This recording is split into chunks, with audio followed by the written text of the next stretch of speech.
오늘 하나님의 말씀 데살로니가전서 2장 13절부터 16절까지의 말씀입니다. 데살로니가전서 2장 13절부터 16절까지의 말씀 우리 한 목소리로 읽겠습니다. 데살로니가전서 2장 13절부터 16절까지의 말씀 함께 읽겠습니다. 시작.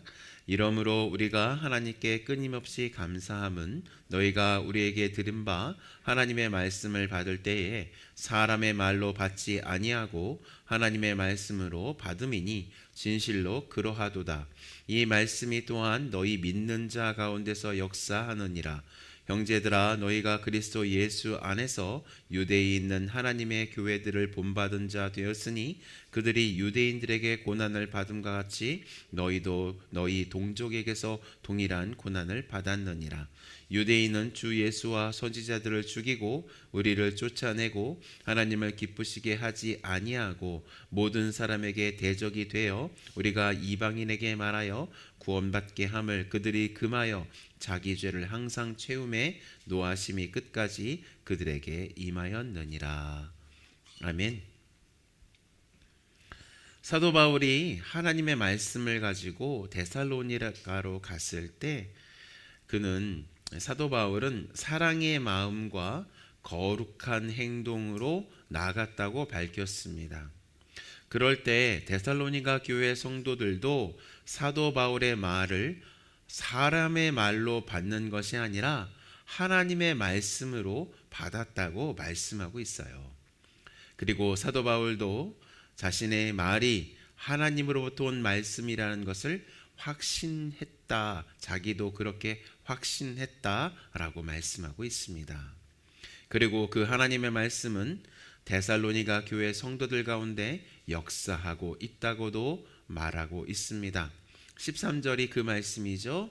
13절 오늘 본문 말씀 13절. 이러므로 우리가 하나님께 끊임없이 감사함은 너희가 우리에게 들은 바 하나님의 말씀을 받을 때에 사람의 말로 받지 아니하고 하나님의 말씀으로 받음이니 진실로 그러하도다. 이 말씀이 또한 너희 믿는 자 가운데서 역사하느니라 라고 말씀하고 있습니다. 그런데 왜 오늘 본문을 읽으면서 한 가지 질문을 한번 해보아야 합니다. 왜 이렇게 하나님의 말씀이 사도 바울을 통해서 역사를 하고 있는데도 사도 바울과 그의 선교팀 그리고 심지어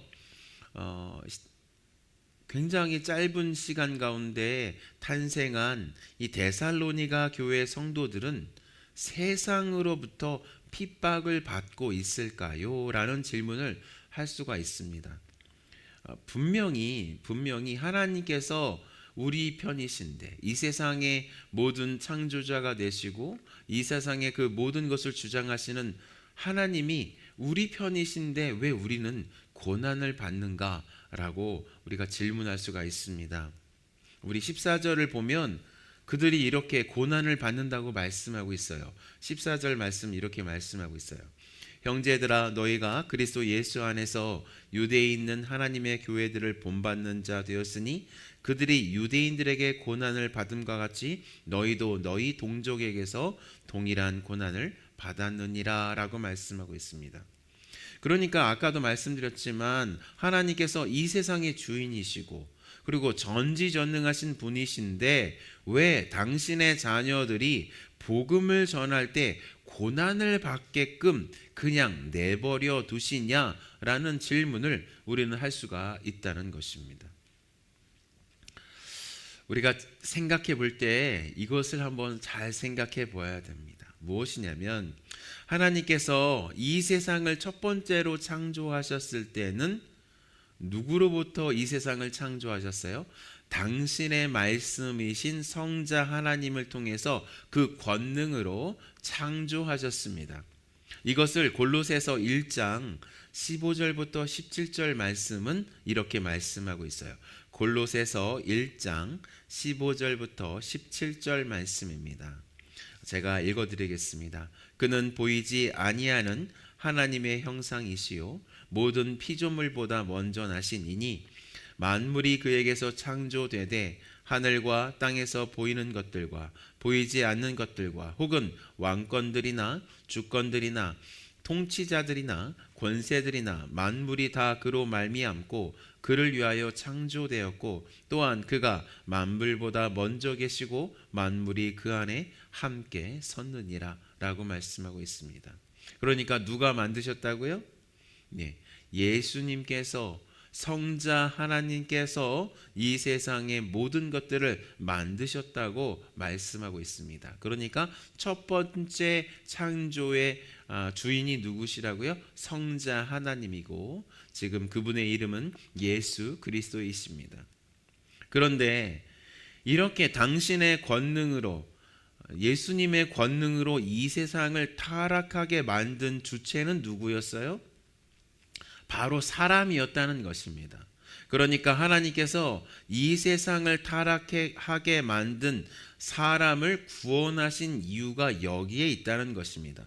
하나님께서는 이 타락한 이 세상을 그냥 다 멸망하도록 내버려 두시는 것이 아니라 이 세상에서 더욱더 나은 세상을, 완전히 퍼펙트한 그런 세상을 탄생시키는 그런 재창조의 일을 하고 계시는데 그 주체를 이 세상을 타락시킨 사람으로 삼으셨다는 말씀입니다. 그러니까 이제 그 일을 지금 누가 하고 계시냐면 바로 예수 그리스도, 사람이신 예수 그리스도가 이 재창조의 일을 하고 계신다는 것입니다. 그러니까 예수님께서 우리와 같은 육신, 성자 하나님이 우리와 같은 육신을 입으시고 이 땅 가운데 오신 이유가 사람이 망친 이 일을 다시 회복시키기 위해서였다는 것입니다. 예수님께서 어떤 일을 하셨길래 이 재창조의 일을 하셨다고 말씀하시는 것입니까? 예수님께서는 이 세상에서 하나님께서 부탁하신 새로운 세상의 재창조를 당신께서 고난을 받으심으로써, 당신께서 십자가에서 하나님의 진노를 받으심으로써 시작하셨습니다. 그러니까 처음에 성자 하나님께서 이 세상을 창조하셨을 때는 권능으로 하셨지만 이 타락한 세상에서 재창조를 이루시는 것은 그 고난으로, 그 받으신 고난으로 이루시고 계시다는 말씀입니다. 그러니까 사람이 저질러 놓은 그 모든 죄에 대한 심판을 예수님께서 다 받으심으로 말미암아 새로운 세상이 탄생되고 있다고 우리는 믿고 있습니다. 할렐루야. 그렇기 때문에 우리 그리스도인들의 교회가 제일 먼저 탄생한 예루살렘에서도 뭐가 있었다는 거예요? 고난이 있었고, 예루살렘의 그 교회를 본받아서 탄생한 그 모든 교회들, 그 성도들은 어디에 있을 수밖에 없는 거예요? 예수님께서 받으신 이 고난 가운데 있을 수밖에 없다는 것입니다. 그런데 하나님께서 성자 하나님을 이 땅 가운데 성육신하게 하셨는데, 그러니까 사람이 되게 하셨는데, 그 성육신의 배경이 되는 이스라엘 백성들은 이러한 하나님의 위대한 계획 속에 있지 않게 되었다는 말씀입니다. 계속해서 하나님의 복음을 가지고 이방인들에게 나아가서 이방인들도 성자 하나님께서 이룩하신 그 거룩한 새 땅을 창조하시는데 동참하는 소명이 있다는 것, 그 이방인들도 거기에 참여하고 있다는 그 사실을 이스라엘 본백성들은 깨달았어야 했다는 것입니다. 그러나 하나님의 자녀는 오직 자신들밖에 없고 이방인들은 지옥의 불쏘시개의 용도만 있을 뿐 아니라 그런 오해와 오만을 가지고 있었던 유대인들은 이방인에게 복음을 전하는 사도 바울과 이방인 그리스도인들을 박해했습니다. 15절 16절 말씀이 그런 말씀이죠. 유대인은 주 예수와 선지자들을 죽이고 우리를 쫓아내고 하나님을 기쁘시게 하지 아니하고 모든 사람에게 대적이 되어 우리가 이방인에게 말하여 구원받게 함을 그들이 금하여 자기 죄를 항상 채움에 노하심이 끝까지 그들에게 임하였느니라 라고 말씀하고 있어요. 그러니까 다시 한번 앞의 질문의 대답으로 우리 한번 돌아가 볼 필요가 있는데요. 우리가 왜 전지전능하신 하나님을 믿고 있는데도, 그러니까 전지전능하신 하나님이 우리 편이신데도 불구하고 고난 속에 있는가라는 그 질문에 대한 대답이 뭐라고요?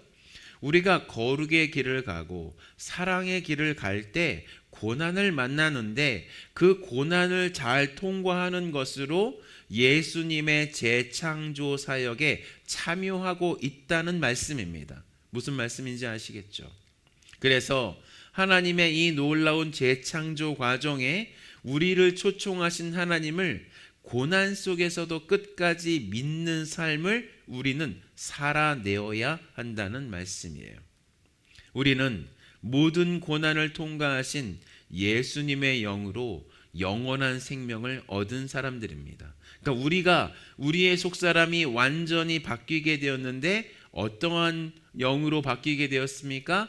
예수님의 영으로 우리의 영이 완전히 바뀌게 됐어요. 우리의 존재 자체가 완전히 바뀌게 되었습니다. 그러면 우리 존재가 예수님의 영으로 바뀌게 되었고 예수님께서 이 땅 가운데 하신 일은 바로 고난을 통해서 예수님께서 십자가에 못 박혀 돌아가심으로 그 모든 이 세상을 새롭게 하시는 그 일을 하셨는데 우리도 그 하나님의 예수님의 그 일에 초청받았다는 것이 분명하다는 말씀이에요. 그러니까 왜 예수를 믿는 우리들에게 고난이 있지? 왜 우리가 예수님을 그렇게 똑똑히 믿었는데도 불구하고 하나님이 왜 우리 편인데도 불구하고 우리 삶 속에 어려움이 있지? 특별히 우리가 잘못해서 이루어지는 그런 잘못이 아니라 그냥 단순히 예수 그리스도를 믿었다는 그 이유 하나로 우리가 받는 그 고난 일어나는 것 당연하다는 것입니다. 그리고 그 고난이 일어났을 때 그걸 어떻게 받아들여야 한다고 말씀하고 있는 것입니까? 바로 우리의 명예로운 것이다. 우리의 영광이다. 와, 사도들이 어떻게 했어요? 예루살렘 교회에서 사도들이 어떻게 했습니까? 첫 번째로 예수님 때문에 고난을 받았을 때 어떻게 했어요? 기뻐했어요. 예수님 때문에 예수님의 그 복음을 전하는 것 때문에 핍박을 받았습니다. 매를 맞았습니다. 그때 기뻐했다고 했습니다. 왜 기뻐했느냐? 자신들이 그럴 자격이 있다는 것을 확인하는 그것이 바로 그들이 맞은 매였다는 것입니다. 와, 우리들도 예수님의 이 놀라운 거룩한 재창조의 그 파트너로서 부르심을 제대로 받았구나. 그 일을 나는 이렇게 실천하고 있구나 라는 그 확신 때문에 오히려 기뻐했다는 것입니다. 초대교회의 성도들이 엄청나게 고난을 당했죠. 핍박을 받았습니다. 어떤 사람은 인간 횃불이 되어서 기름을 끼얹은 채 활활 타오르기도 하고 어떤 사람은 가죽이 벗겨진 채 죽기도 하고 어떤 사람은 목이 잘려 죽기도 하고 어떤 사람은 칼에 찔려 죽기도 하고 어떤 사람은 엄청난 사자의 밥이 되기도 하고 그 모든 고난을 그들은 당당하게 받아들였습니다. 왜요? 그 모든 그들이 받는 고난이 예수 그리스도의 재창조의 그 사역 가운데 초청을 받았다라고 하는 확신이 그들 가운데 있었기 때문입니다. 우리는 지금 어떤 시대를 살고 있어요? 마지막 시대를 살고 있는 것이 아닌가요? 종말의 시대를 살고 있는 것이 아닌가요? 이 종말의 시대 때 분명히 그리스도인들을 향한 핍박이 일어날 줄 믿습니다. 그 핍박이 일어날 때 그 핍박을 그냥 지나치는 것이 아니라 하나님 제가 핍박을 받는 그런 하나님 그런 존재가 되었군요. 그런 자격이 되었군요. 라고 고백하면서 당당히 고난 가운데 들어가는 것을 연습하는 우리들이 되시기를 예수님의 이름으로 축원합니다. 오늘 이 말씀 가지고 주님 예수님 때문에, 혹시 우리 예수님 때문에 우리 삶 가운데 주님 고난이 있습니다, 예수 믿는 것 때문에 고난이 있습니다, 힘듦이 있습니다 라고 하나님 앞에 나아갈 때, 하나님 이 고난이 하나님 지나가게 해주시옵소서라고 기도하는 것 당연하게 하는 것이지만, 하나님 이 고난 속에서 주님께서 이루신 그 재창조의 사역 가운데 참여하게 하신 주님 찬양합니다. 높임 받아 주시옵소서. 하나님 앞에 나아가는 우리들이 되었으면 좋겠습니다. 우리 말씀을 생각하시면서 기도하시겠습니다. 하나님 아버지, 주님, 형제들아, 너희가 그리스도 예수 안에서 유대에 있는 하나님의 교회들을 본받는 자 되었으니 그들이 유대인들에게서 고난을 받음과 같이 너희도 너희 동족에게서 동일한 고난을 받았느니라. 하나님 아버지, 예수 그리스도를 믿는 것 때문에 데살로니가 교회들과 교회 성도들과 하나님 예루살렘 교회 성도들은 고난을 받았습니다. 그 고난을 받을 때, 예수님 때문에 고난을 받을 때 하나님 그 모든 고난이 주님의 그 놀라운 재창조의 사역에 하나님 초청을 받았다는 그 놀라운 확신으로 하나님 그 기쁨으로 하나님 바뀌고 나아갔습니다. 하나님 아버지, 주님 앞에 나아갑니다. 저희가 이런 사람 되어질 수 있도록 주여 도와주시옵소서. 주님께서 하나님 정말로 우리를 하나님 이 명예로운 자리, 예수 그리스도의 남은 고난을 채우는 그 자리, 하나님 그 자리로 하나님 불러주셨는데, 하나님 고난을 피하거나 하나님 비겁하게 하나님 이 세상에 방법을 쓰거나 하나님이 아닌 것을 선택하는 그런 죄를 짓지 않게 하여 주시고, 하나님의 그 놀라운 영광 가운데 당당하게 주님 예수 그리스도의 그 놀라운 영광을 바라보며 하나님 사도 바울처럼 하나님 교회에 남은 고난을 내가 채운다라고 하는 그 마음 가운데 있을 수 있도록 주여 도와주시옵소서. 하나님, 이것이 얼마나 명예스러운 길인지 깨닫게 하여 주시옵소서. 이것이 얼마나 하나님께서 주님 원하시는 길인지 깨닫게 하여 주시옵소서. 하나님, 거룩하고 깨끗하고 사랑이 넘치는 삶을 살다가 예수 그리스도 때문에, 예수님의 복음 때문에, 하나님 예수님의 그 복음 때문에 고난을 받는 그 자리로 들어갈 수 있도록 주여 도와주시고 역사하여 주시기를 주여 간절히 소원하며 또 소원합니다. 하나님 아버지, 주님 그렇게 하실 주님의 이름을 찬송하며 또 찬송합니다. 하나님, 마지막 때입니다. 하나님, 지금 마지막 때입니다. 사람들은 더욱더 악해지고 있습니다. 사람들은 자기밖에 모르고 있습니다. 하나님, 소위 그리스도인들조차 하나님 주님의 그 놀라운 사랑을 외면한 채, 그 놀라운 부르심을 외면한 채 자기를 위해서 살고, 하나님 신앙은 그냥 천국 가는 티켓을 얻은 것처럼 그냥 살고 있습니다. 하나님, 이 세상은 너무나도 흉악해져서 하나님 사람 닮은 하나님 인공지능을 만들어내는 시대입니다. 하나님, 기계가 사람을 지배하는 시대가 되었습니다. 하나님, 이 시대가 마지막 때가 아니면 무엇이겠습니까? 이 마지막 때에 하나님 주님께 쓰임받는 교회 되게 하여 주시옵소서.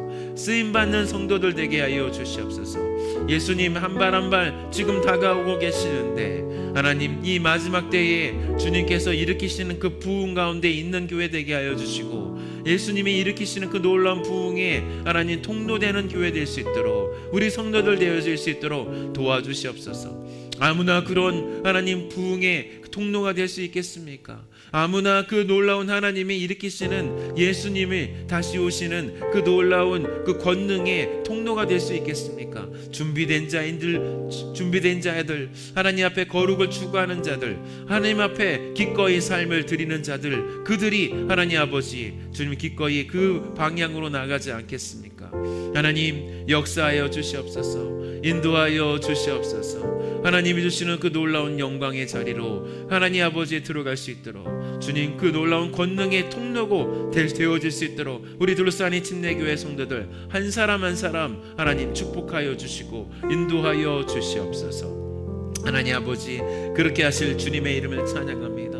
하나님, 그러기 위해서 주님 이 본문의 말씀처럼 하나님 주님의 말씀이 우리 가운데 역사하여 주시옵소서. 주님의 말씀 날카롭고 양날의 검과 같은 주님의 그 말씀, 그 검보다 더 날카로운 말씀을 하나님 우리의 심령 골수를 쪼개고 혼과 육과 영을 나누며 하나님 아버지 주님 하나님으로부터 오지 않는 그 모든 생각들을 다 갈라내고 하나님 주님을 향해서 일어나는 그 모든 하나님 거룩한 의지와 감정이 일으켜지는 놀라운 역사가 말씀 가운데 있게 하여 주시고 그 말씀의 놀라운 권능으로 하나님 아버지 나갈 수 있도록 주여 도와주시옵소서.